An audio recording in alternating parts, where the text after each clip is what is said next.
Hey, welcome to the Rehab Mobile channel. I'm Dr. Toby, physical therapist and health coach. And in this video, I want to show you a routine for runners who want to prevent or even stop having knee pain when they're running.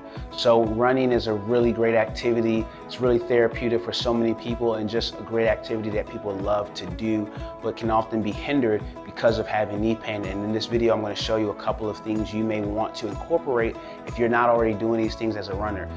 By the way, we are a channel that helps you to stay healthy, pain-free, fit, and mobile. We're an actual physical therapy and wellness company. So subscribe to our channel if you want more helpful content, and leave a comment at the end of this video to let us know what you found most helpful, and share any suggestions for video topics that you have or want us to teach you about.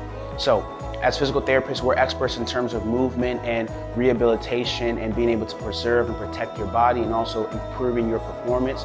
And so one of the things that's going to improve your performance is preventing injury, preventing discomfort mid-run, preventing pain at the end of a run and things like that. And you can obviously know the difference between a normal soreness associated with exercise and discomfort and achiness and pain that is associated with something that's not going right. So if you are a runner and you love to run, I'm going to show you something that's going to be helpful for you.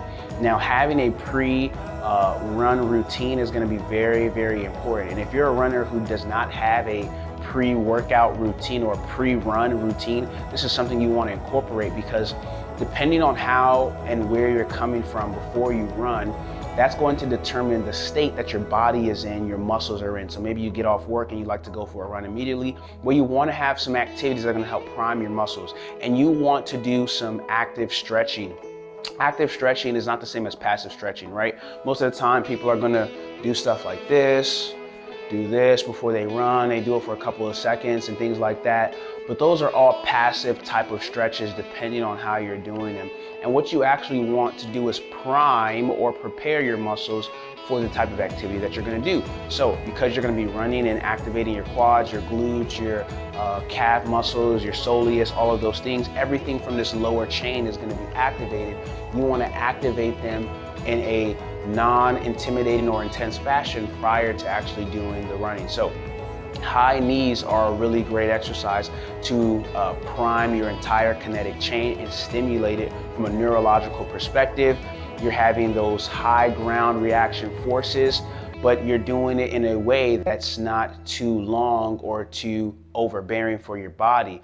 And this is going to help you up the kinetic chain to prepare those muscles, prepare your nervous system for being able to generate more force and protective comfort and stability to your joints. So doing high knees, 30 seconds, 3 times or 2 times, whatever feels comfortable. As you can see, this is going to be helpful for me preparing my ankles, my knees, and my hips. I'm getting some mobility of the hamstrings here. I'm also getting some active contraction here of the hip flexors and of my quadriceps. And that's going to be an important element to preparing you for activity. Butt kicks are another good one. Again, preparing those hamstrings, but I'm putting some low load and force through my lower kinetic chain to prepare me. And the thing about doing stretching is you don't want to overdo it. So you probably want to maybe do this for 30 seconds, 3 times, or kind of warm up. But that's a really basic routine.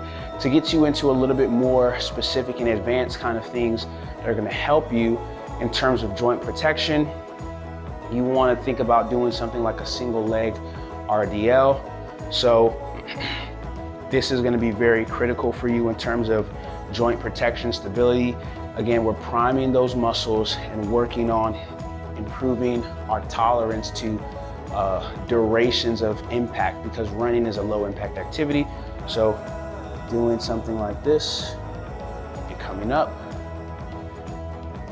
One of the more advanced ways that we teach our runners how to do this when we work with them is going into a heel raise, right? We're getting that muscle coordination through the whole entire lower chain so that no part of our body has a weak point to start having undue stress that it's unable to tolerate. So if you're going to be increasing your mileage and trying to run further or running on more advanced surfaces that are more diverse surfaces like running through the wilderness, things like that, or through the woods. You want to be able to have no weak points anywhere in that lower kinetic chain, meaning from the hip down to the ankle. And what that simply looks like is you want to be able to make sure that if you're going to be increasing your distance, that your body's able to tolerate it. So having a routine like this is going to be very helpful. One of the other things that we do, this may not be as easy for you to do if you're going outdoor running, but doing single leg bridges, you want to strengthen your single leg stability. Single leg bridges is really important for something like this, all right? Doing this as a pre-warm-up activity, and sometimes we'll have our individuals who are working with, who are runners, give us a little heel raise there.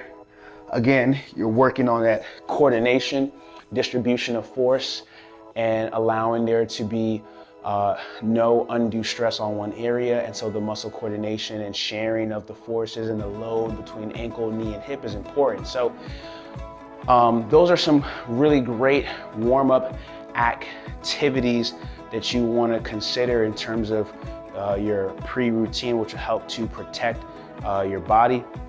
The other thing that you can do is some basic air squats.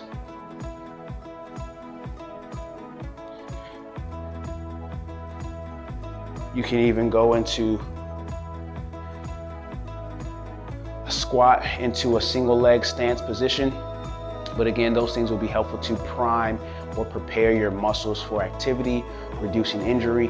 And the goal is you don't want to do an entire workout before you go for your run. Necessarily, that's not the goal of it. If you do that, that's up to you and that's fine. But the goal of these kind of pre-workout routines in terms of running is you want to be able to do just a couple of them to prepare your muscle groups for activity.